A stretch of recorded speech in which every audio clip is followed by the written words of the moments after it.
Bonjour Monsieur Mbelou. Bonjour Monsieur Etienne Ngando. Bienvenue sur Congo One.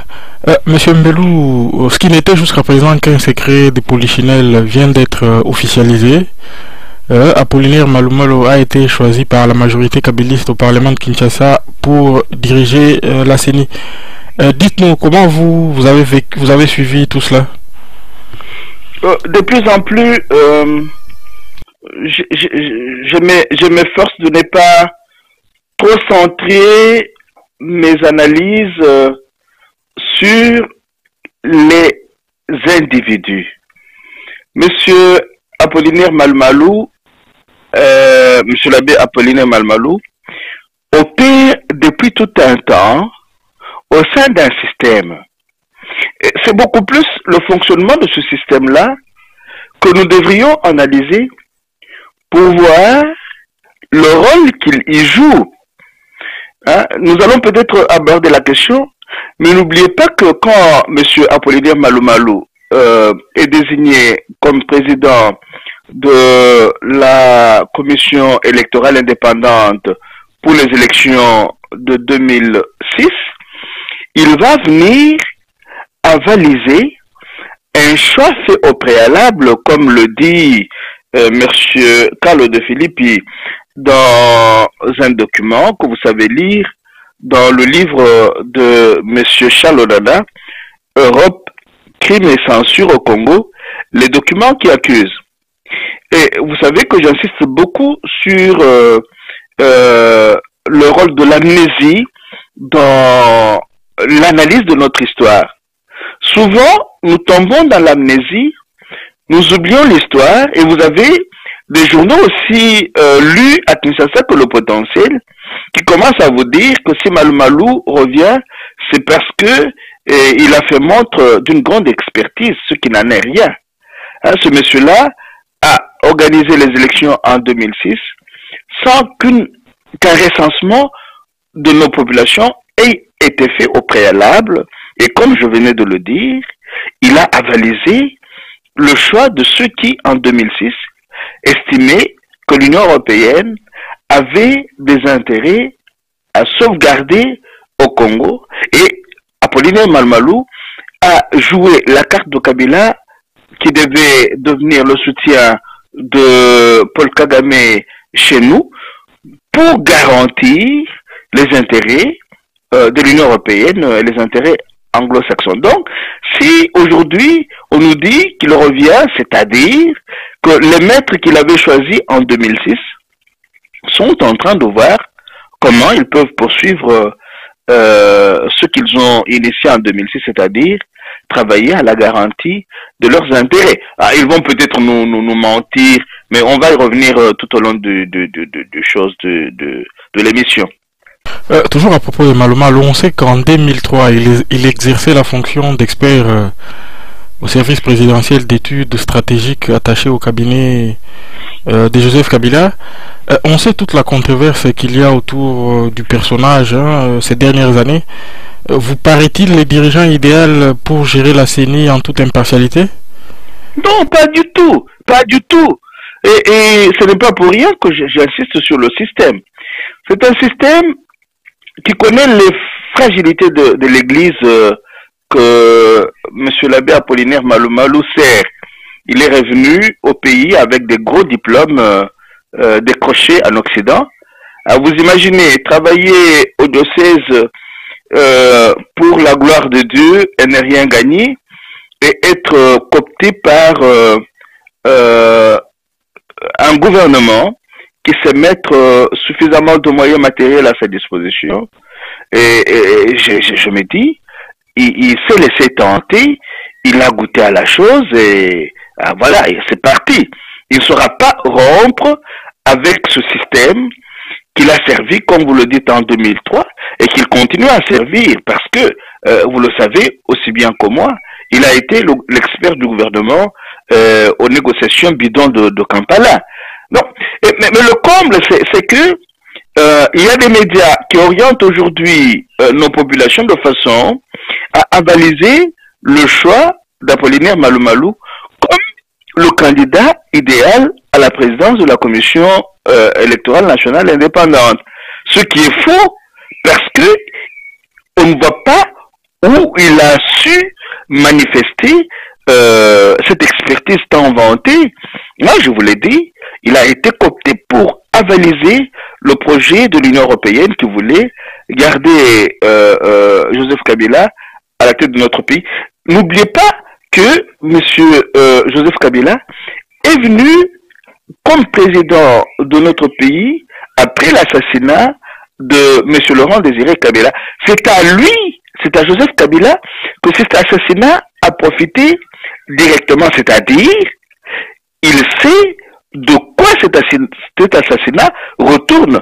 Hein, il y a un film là, je ne vois plus, qui a tué Laurent Désiré Kabila, où à un certain moment, quand on lui pose des questions autour de cet assassinat, il devient, il est mal à l'aise, il commence comme à son habitude à s'énerver, il commence à rouler ses yeux, il est mal dans sa peau.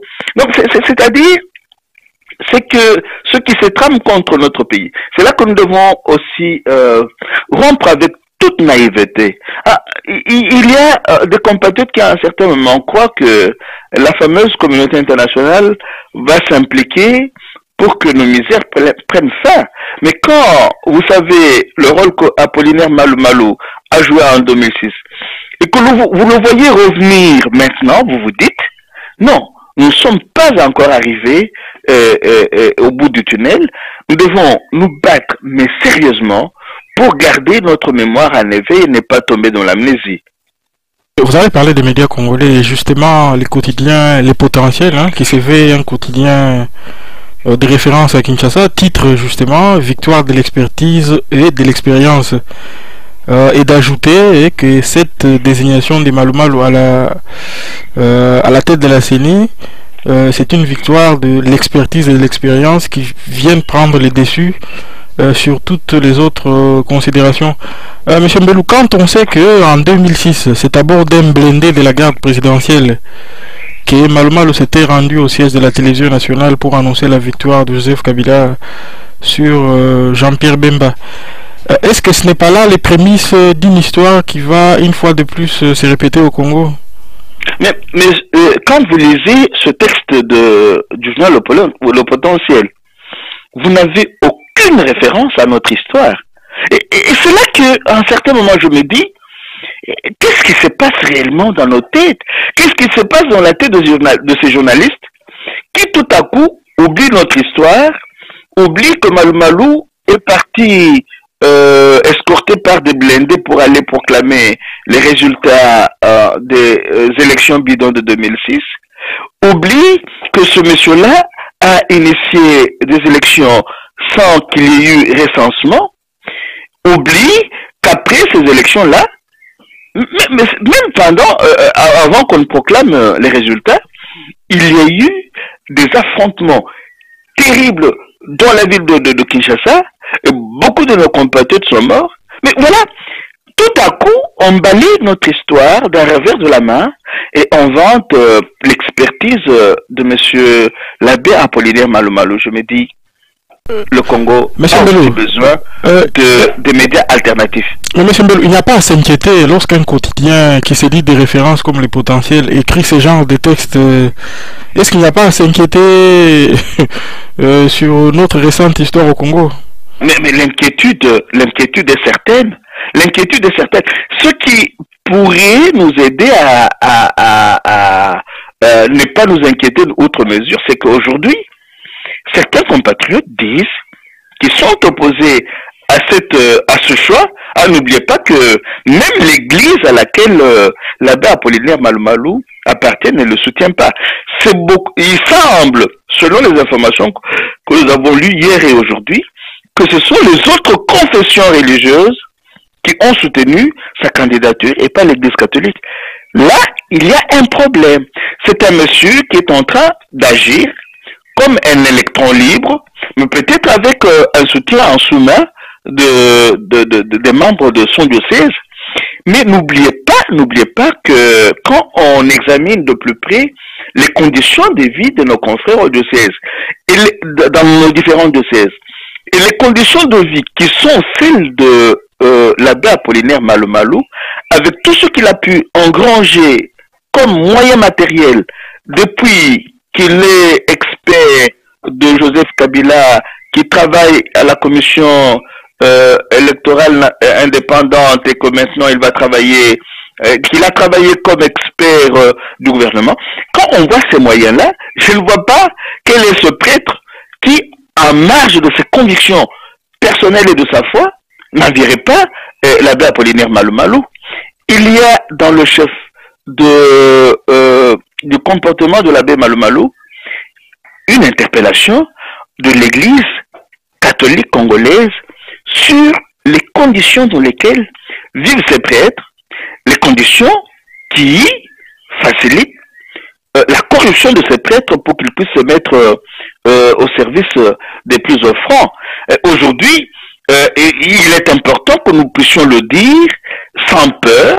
Quand on voit par exemple comment l'un des évêques qui a compris cela, qui est en train de comprendre cela, c'est Monseigneur Monsengo, il essaye de mettre tant soit peu de moyens conséquents à la disposition de ces prêtres.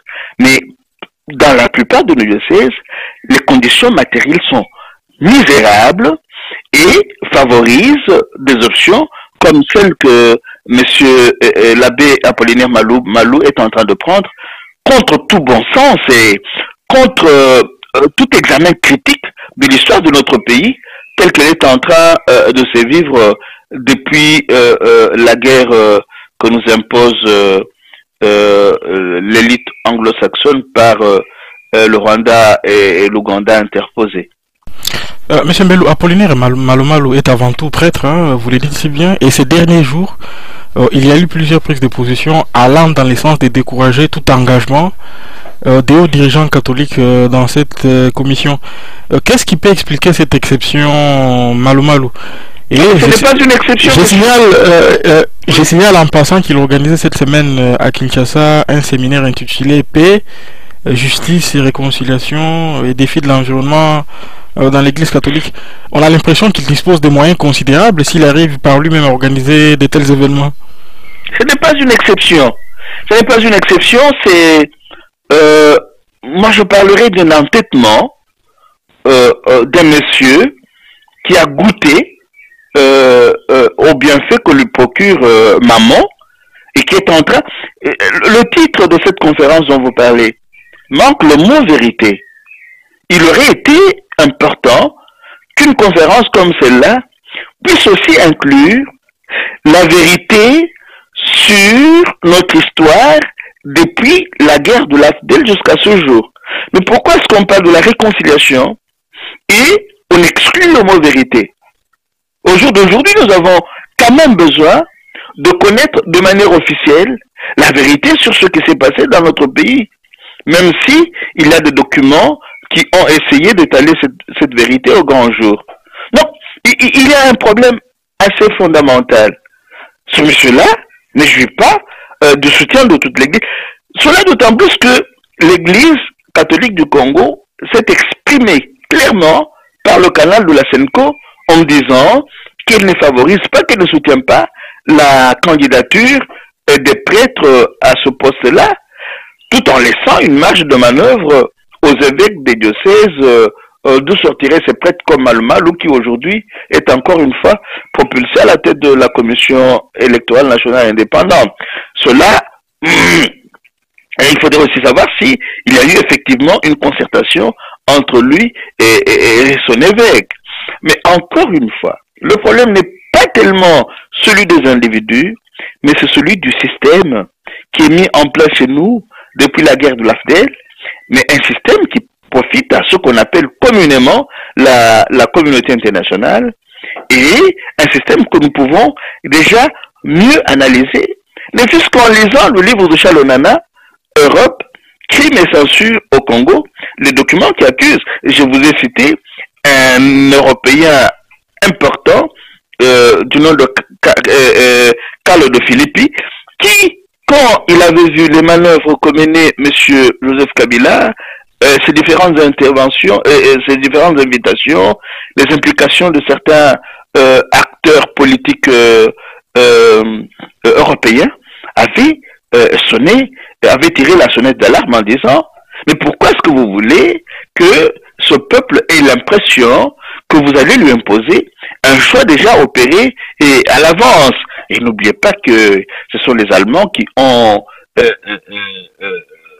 cherché à assurer, à être à la tête de l'Europol au Congo, et eux n'avaient pas eu froid aux yeux pour dire qu'à ce moment-là, ils avaient des intérêts au Congo et que pour leurs intérêts, ils étaient prêts à s'engager, à aller jusqu'au bout pour que ces intérêts-là puissent être garantis.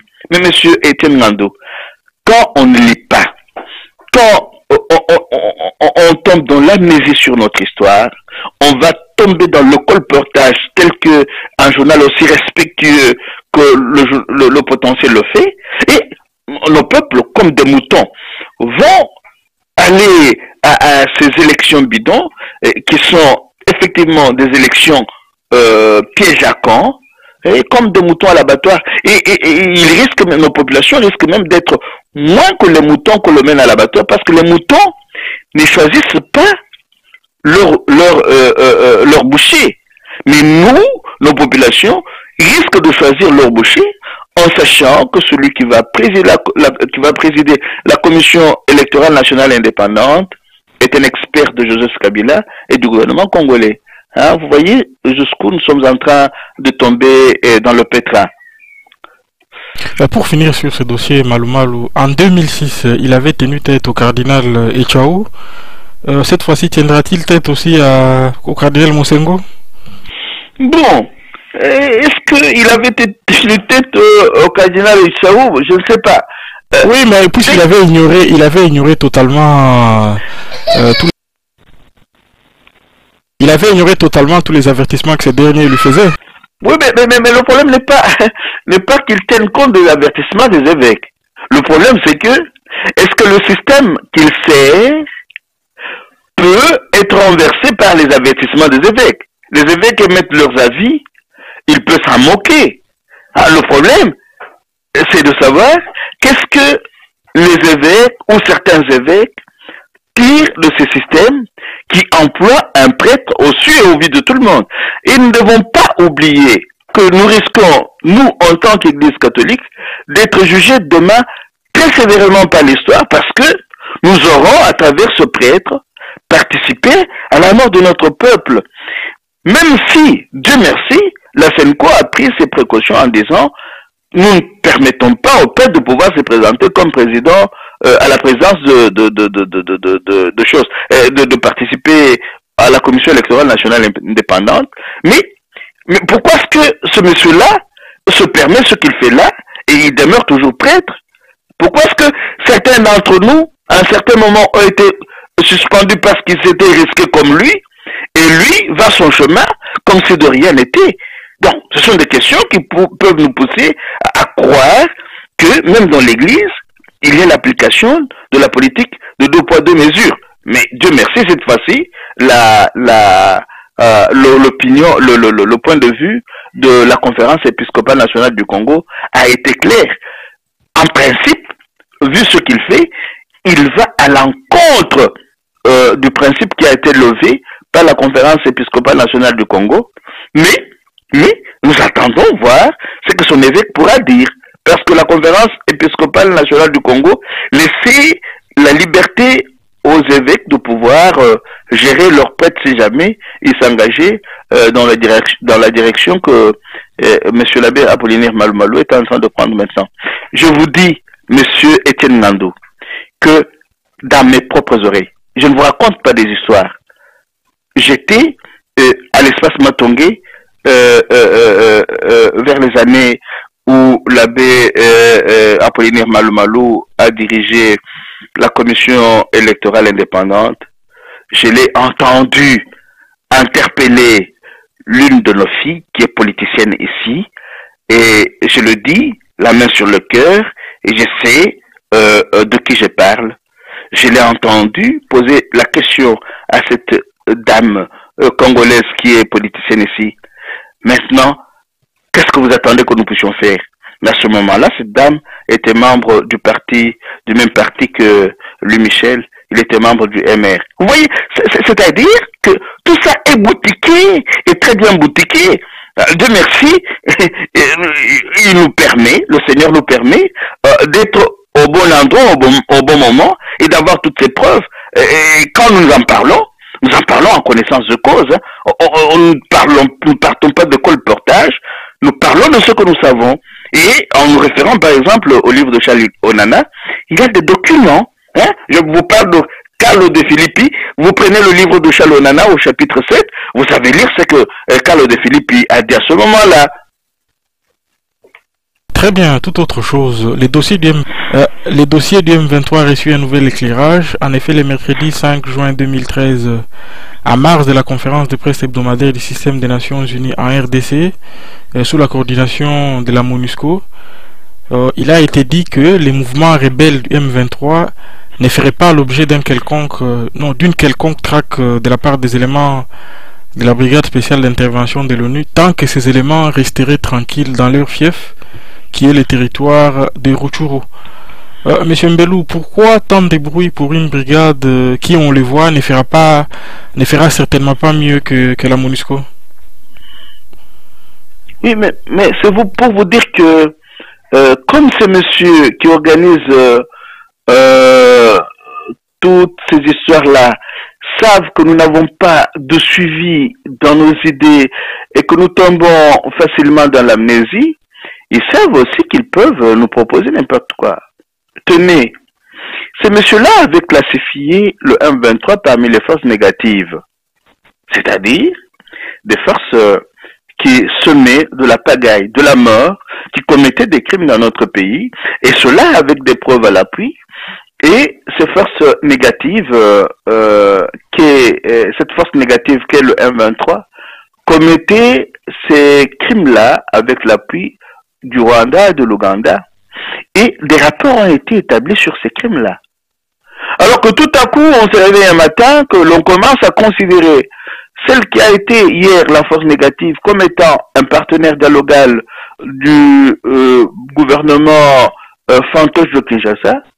Cela devrait nous convaincre de ceci que notre salut ne viendra pas de ce que nous appelons communément la société et la communauté internationale, parce que c'est la communauté internationale qui nous occupe.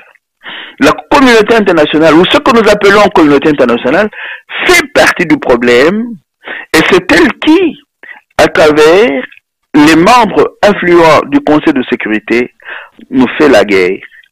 Au fur et à mesure que les années passent, nous oublions ces vérités simples et nous croyons que cette communauté internationale qui, à travers certains membres influents du Conseil de sécurité, nous fait la guerre, va se réveiller un matin et nous dire « Cette guerre est terminée, il faut que les Congolais recouvrent leur souveraineté. » Non, notre souveraineté ne viendra pas de cette fameuse communauté internationale. C'est quand nous serons battus, d'ailleurs nous l'avons déjà très bien fait main nue jusqu'à ce jour, que nous pourrons recouvrer notre souveraineté. Parce que pour le moment, nous sommes un pays sous occupation de la fameuse communauté internationale, du Rwanda et de l'Ouganda, et donc de la fameuse communauté internationale par l'entremise du Rwanda et de l'Ouganda, avec tout ce qu'il y a déjà eu comme infiltration au sein de nos institutions au pays. Vous avez écrit cette semaine si la RDC était la Syrie et vous dites ceci: étudier ce qui se passe en RDC devrait nous pousser de temps en temps à ouvrir nos intelligences à ce qui se passe ailleurs. Monsieur Mbelou, comment établissez-vous ce parallélisme entre ces deux situations? Mais parce que en Syrie comme au Congo, c'est une même guerre qui se mène. C'est une guerre de prédation par procuration. Et vous ne mettez pas fin à une guerre de prédation par procuration en vous adressant aux fantoches, aux marionnettes. Vous voyez, la Syrie, avec l'appui de la Chine de la Russie a forcé le pays qu'il attaquait indirectement par procuration, c'est-à-dire les États-Unis et leurs alliés de l'OTAN qui attaquaient la Syrie par procuration en passant par les rebelles qui partaient de plusieurs pays du monde et surtout du Qatar et de l'Arabie Saoudite, les États-Unis ont été forcés par les prises de position de la Chine et de la Russie à aller négocier avec la Russie. Hein? Le 7 mai, M. John Kerry est allé en Russie pour négocier. Parce que c'était la guerre par procuration, de prédation par procuration faite contre la Syrie, c'était la guerre faite contre la Russie pour pouvoir la contenir dans un espace qui ne lui permette pas de contrôler les terres et les mers en ayant des alliés sûrs comme l'Iran et la Syrie. Alors, comme les véritables protagonistes de cette guerre-là se sont rencontrés et ont échangé, vous avez appris qu'une rencontre entre les rebelles dites syriennes et le gouvernement syrien a été prévue à Genève, ce qu'on appelle Genève 2. Mais quand vous lisez l'interview que M. Bachar al-Assad a donnée sur cette question-là, une interview que vous savez retrouver sur le site des amis de Jean-Pierre Mbelou, vous vous rendez compte que cette guerre est qualifiée par M. Bachar al-Assad comme étant une vieille nouvelle bataille qui reprend chaque fois sous une nouvelle forme. C'est à peu près la même chose que ce qui se passe chez nous. La guerre qui est menée contre le Congo par procuration est une guerre qui vise à éteindre une fois pour toutes notre envie d'être souverain. C'est une guerre qui nous est menée depuis l'assassinat de Patrice Emery Lumumba. Cette guerre nous est menée, comme on le fait maintenant, avec les armées de l'Ouganda, du Rwanda, mais aussi du Burundi. L'Angola s'y est mêlé. Mais cette guerre nous est aussi menée par l'entremise des institutions financières internationales comme le Fonds monétaire international et la Banque mondiale qui nous imposent des dettes odieuses. Cette guerre nous est aussi menée par certains de nos compatriotes qui collaborent avec toutes ces forces extérieures et qui combattent nos populations en infiltrant nos associations. Et quand vous lisez mon article, je dis, mais regardez, nous avons été attaqués par une coalition mondiale et nous sommes défendus avec quoi? Avec les moyens du bord, comme certains de nos militaires, nos soldats, qui, sans être informés sur ce qui se passe réellement, essaient de se battre, essaient de tenir au front, mais avec les moyens du bord. Et nos populations se battent mains nues et sont en train d'être exterminées. Il y a un compatriote qui m'a rapporté dernièrement qu'à Kinshasa, presque chaque jour, ce n'est pas moins de 500 Congolais qui meurent, qui sont enterrés. Donc, c'est une guerre d'extermination de nos populations. Et voilà pourquoi j'ai dit, si la RDC était la Syrie, elle aurait pu peser dans la balance des relations géostratégiques en se servant des partenaires de poids comme la Chine et la Russie pour sauvegarder sa souveraineté comme la Syrie est en train de le faire. Mais malheureusement, nous avons eu sur notre dos une coalition mondiale contre nous. Voilà pourquoi nous avons beaucoup de difficultés à pouvoir sortir de l'impasse. Mais M. Mbelou, notre faiblesse, elle réside dans notre incapacité de fonctionner comme Bachar el-Assad a pu le faire pour résister. Non, pas simplement dans cela. Nous ne sommes même pas un État. La Syrie a un avantage sur nous, c'est que la Syrie est un État. Quand vous lisez l'interview à laquelle je vous renvoie, Bachar el-Assad dit, même si son gouvernement allait aux négociations avec l'armée syrienne dite libre, les décisions qui seront prises là-bas ne pourront être avalisées qu'une fois soumises au référendum populaire. Alors, regardez ce qui se passe chez nous. Qu'est-ce qui est soumis au référendum? Rien. Il n'y a eu que la constitution de Liège. Toutes les décisions qui sont prises, nos populations ont beau crier que ça ne sert à rien de négocier avec les rebelles, les milices du Rwanda chez nous, dénommées M23, mais le fameux gouvernement fantoche fait à sa tête parce que ce gouvernement fait le même jeu que le M23. Donc, l'avantage que la Syrie a sur nous, c'est que la Syrie est un État qui a mené des actions de conscientisation, des actions de lutte contre l'ignorance, mais aussi une lutte contre la résignation. Hein, vous entendez Bachar el-Assad dire « Je suis un capitaine au bord d'un bateau. Le bateau est en train de sombrer. Quand le bateau sombre, le capitaine ne fuit pas, le capitaine reste. Et ce monsieur-là, comme l'avait aussi fait Kadhafi, est resté, il est encore dans son pays jusqu'à ce jour.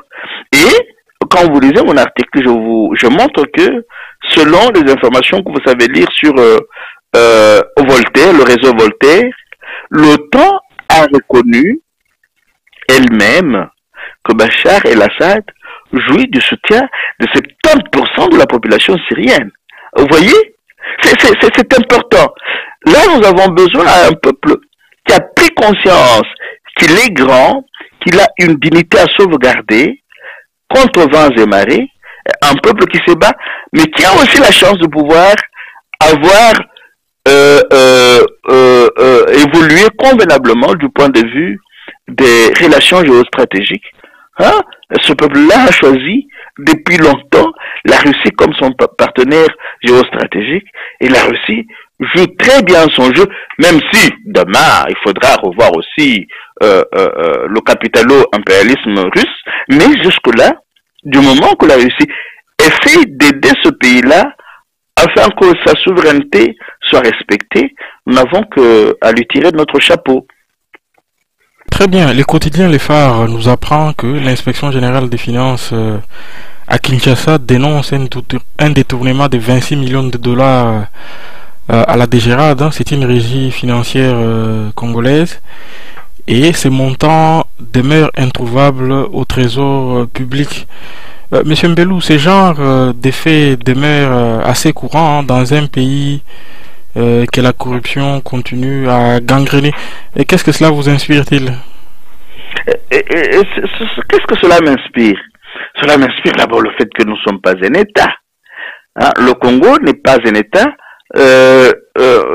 Souvent, j'utilise l'expression de Noam Chomsky dans un livre au titre très suggestif, Les États manqués. Le Congo est un État manqué.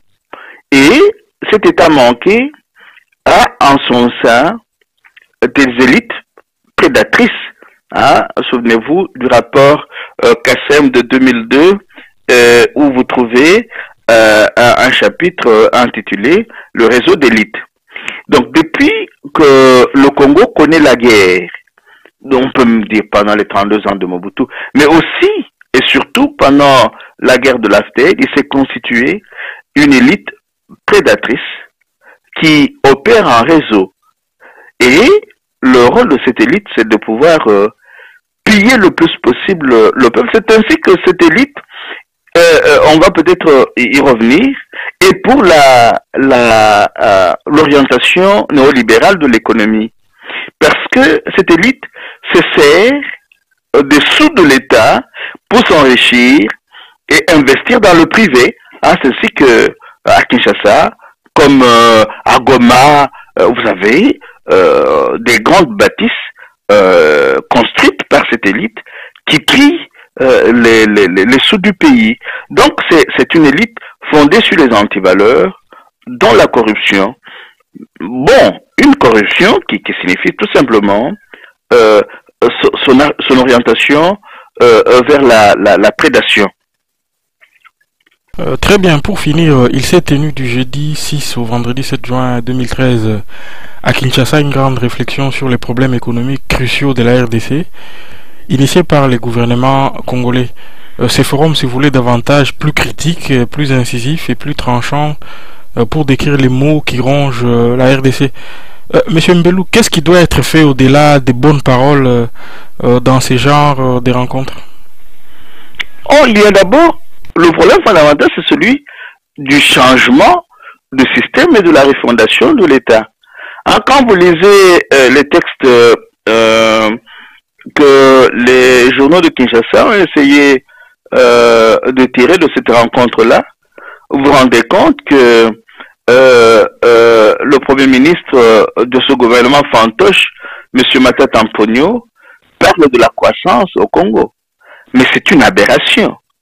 Il utilise les mêmes expressions que celles qu'on utilise dans les économies néolibérales occidentales, en faillite. Et quand on nous parle de la compétitivité, on nous parle de la croissance au Congo, on oublie de nous dire sur quel principe cette croissance et cette économie congolaise sont fondées. La trinité sur laquelle cette économie est fondée, c'est entre autres la privatisation, la déréglementation et la libéralisation. Vous ne pouvez pas sauver un pays en appliquant les principes de l'économie néolibérale qui a conduit à la faillite des économies occidentales. Donc, il faut lire ces textes-là. Malheureusement, au royaume des aveugles, les bornes sont rois. Quand on vous dit que nous connaissons une croissance de 7%, on ne vous dit pas au même moment que cette croissance est liée à l'exploitation des matières premières dont les sous ne reviennent pas dans nos banques et au pays. Et cela fait que les droits sociaux, économiques, politiques et culturels de nos populations sont foulés aux pieds. Ce qui fait que cette économie-là ne peut prospérer que dans le contexte du capitalisme, du désastre, dans le contexte de la violence. Donc, quand Matata Mponyo parle, il ne va pas supporter, par exemple, que Johnny Dongala dise, mais vous parlez de croissance. Où sont les résultats palpables au niveau social? Si Johnny Dongala fait cela, on l'arrête, on le met en prison comme on l'a fait aujourd'hui. Donc, ce sont des gens qui vivent constamment dans l'autosatisfaction parce qu'ils savent que le discours qu'ils tiennent plaît à leurs parents et maîtres et que ce discours-là ne peut pas être remis en question par les médias quinois. Et comme je le dis, au royaume des aveugles, les bornes sont rois. Aujourd'hui, au Congo, certains de nos compatriotes, même dans la diaspora, estiment qu'il est bon de colporter ce qui se fait que de chercher à approfondir, par exemple, les questions liées aux principes fondamentaux de l'orientation de l'économie politique de notre pays. C'est malheureux, mais c'est comme ça. Nous devons pouvoir faire avec en travaillant au renversement de ce système de prédation et de la promotion du capitalisme du désastre. Merci beaucoup, M. Mbelou, et à la semaine prochaine. Merci bien, M. Etienne Ngandou, et à la semaine prochaine.